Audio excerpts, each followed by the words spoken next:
Hello students, कैसे हो आप सब। आई होप आप सब अच्छे होंगे। तो आज की क्लास में हम बीकॉम सेम 2 का सिलेबस डिस्कस करने वाले हैं एचआरएम सब्जेक्ट का, जो कि प्रोग्राम और ऑनर्स दोनों के बच्चों के लिए सेम है। इसमें कितने सब्जेक्ट हैं कोर में? Corporate accounting, company law and human resource management. आज हम ह्यूमन रिसोर्स मैनेजमेंट का सिलेबस देखेंगे।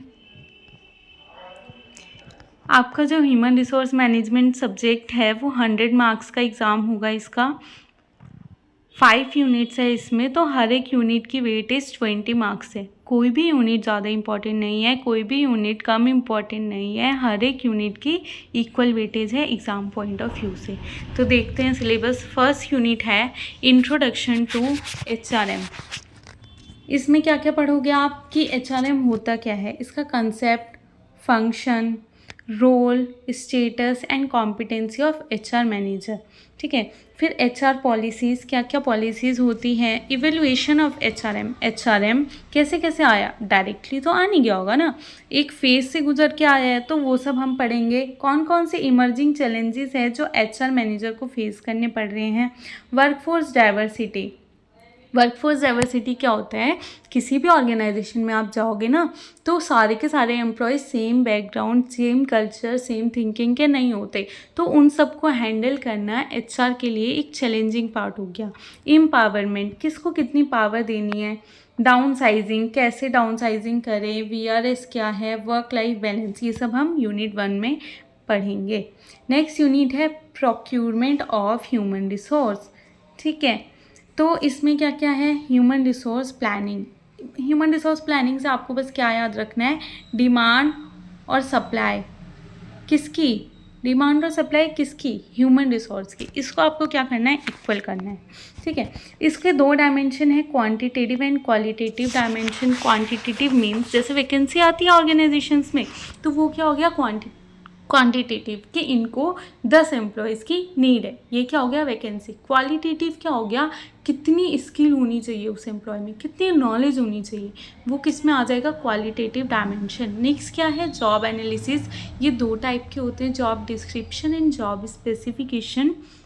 डिस्क्रिप्शन में आप, जैसे आपको कोई जॉब मिल रही है करने के लिए, लाइक असिस्टेंट प्रोफेसर, तो आपको उस जॉब में क्या क्या काम करना पड़ेगा, क्या क्या ड्यूटीज़ करनी पड़ेगी, वो क्या हो जाएगा, जॉब डिस्क्रिप्शन।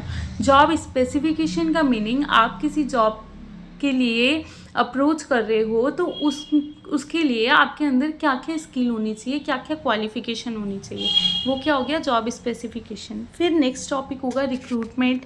इसका कंसेप्ट क्या है, सोर्सेज क्या है। 2 टाइप के रिक्रूटमेंट होते हैं, इंटरनल एक्सटर्नल, सब पढ़ेंगे। सिलेक्शन का कंसेप्ट पढ़ेंगे, प्रोसेस पढ़ेंगे, कौन कौन से टेस्ट होते हैं, इंटरव्यू होते हैं, वो सब हम पढ़ेंगे। प्लेसमेंट क्या है, इंडक्शन क्या है, सोशलाइजेशन क्या होता है, और रिटेंशन ऑफ एम्प्लॉयज़ हम कैसे कर सकते हैं। मैं अपनी ऑर्गेनाइजेशन में एम्प्लॉय लेकर आ रही हूँ, उनको रिटेन करके रखना भी काफ़ी ज़्यादा इम्पॉर्टेंट है, तो वो सारी चीज़ें हम यूनिट 2 में पढ़ेंगे। नेक्स्ट यूनिट है अपग्रेडिंग एम्प्लॉयज़। जो आपका इन्वायरमेंट है उसमें टाइम टू टाइम चेंजेस होते रहते हैं, तो एम्प्लॉयज़ की जो स्किल है उसको भी तो अपग्रेड करने की नीड है ना, ताकि वो उसके साथ टैकल कर सके, तो इसलिए उनको time to time training and development दी जाती है। तो इस यूनिट में आप क्या पढ़ोगे, कंसेप्ट एंड सिग्निफिकेंस क्या है, कितने टाइप की ट्रेनिंग होती है, role specific and competency based training, training and development method है काफ़ी सारे, अप्रेंटिसशिप, अंडर स्टडी, काफ़ी सारे हैं, वो सब हम चैप्टर में पढ़ेंगे। फिर नेक्स्ट है स्कोप ऑफ ट्रेनिंग। आप ट्रेनिंग सीख के क्या क्या चीज़ें गेन कर सकते हो, on board, soft skill, technical skill, product and service, quality, anti harassment लेकर। ठीक है। नेक्स्ट यूनिट है आपकी performance appraisal and compensation management. Performance appraisal means किसी भी ऑर्गेनाइजेशन में अगर एम्प्लॉय काम करता है ना, तो टाइम टू टाइम उसका परफॉर्मेंस मेज़र करते हैं, इवेलुएट करते हैं कि वो कैसा काम कर रहा है। अगर वो अच्छा काम करता है तो हम उसका प्रमोशन देते हैं, अगर वो अच्छा काम नहीं करता तो हम उसको ट्रेनिंग प्रोवाइड करते हैं, और उसके परफॉर्मेंस के बेसिस पे ही हम उसका वेज या सैलरी कॉम्पनसेशन सेट करते हैं। तो ये सारी चीज़ें हम इस चैप्टर में पढ़ेंगे। ठीक है। परफॉर्मेंस अप्रेजल होता क्या है, नेचर क्या है, ऑब्जेक्टिव क्या है, प्रोसेस क्या है, मेथड्स क्या क्या है परफॉर्मेंस अप्रेजल के, एम्प्लॉयज़ काउंसलिंग कैसे करते हैं, जॉब ट्रांसफ़र, प्रमोशन। नेक्स्ट जो मेन चीज़ इसमें पढ़ेंगे कॉम्पनसेशन, क्या क्या कॉन्सेप्ट है, पॉलिसीज़ है, फ्रिज बेनिफिट क्या क्या होती हैं, जॉब इवेल्युएशन कैसे करते हैं, ये सारी चीज़ें हम इस यूनिट में पढ़ेंगे। नेक्स्ट यूनिट है employ maintenance, engagement and emerging horizon. आप एम्प्लॉय को लेकर आ गए अपने ऑर्गेनाइजेशन में, अब उसको मेंटेन करना भी तो नेसेसरी है। तो ऑर्गेनाइजेशन उनको health and safety benefit provide करती है, उनके वेलफेयर के बारे में सोचती है, सोशल सिक्योरिटी करती है, एम्प्लॉयर एम्प्लॉय रिलेशन भी देखती है। अगर उनके बीच में कोई डिस्प्यूट होता है तो उसको हैंडल कैसे करना है, क्यों हुआ वो डिस्प्यूट, उसको सेटल कैसे करना है, वो सारी चीज़ें आप इस चैप्टर में पढ़ोगे। स्ट्रेस फ्री एनवायरनमेंट कैसे बनाना है, ठीक है, ये सारी चीज़ें आपको इस चैप्टर में पढ़ने को मिलेगा।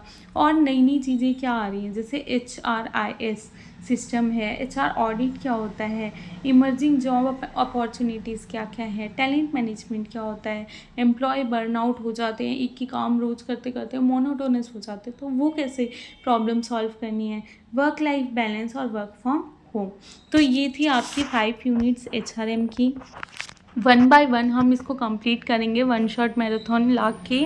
तो thank you so much for watching this video. If you like this video then please like, share and subscribe. Thank you.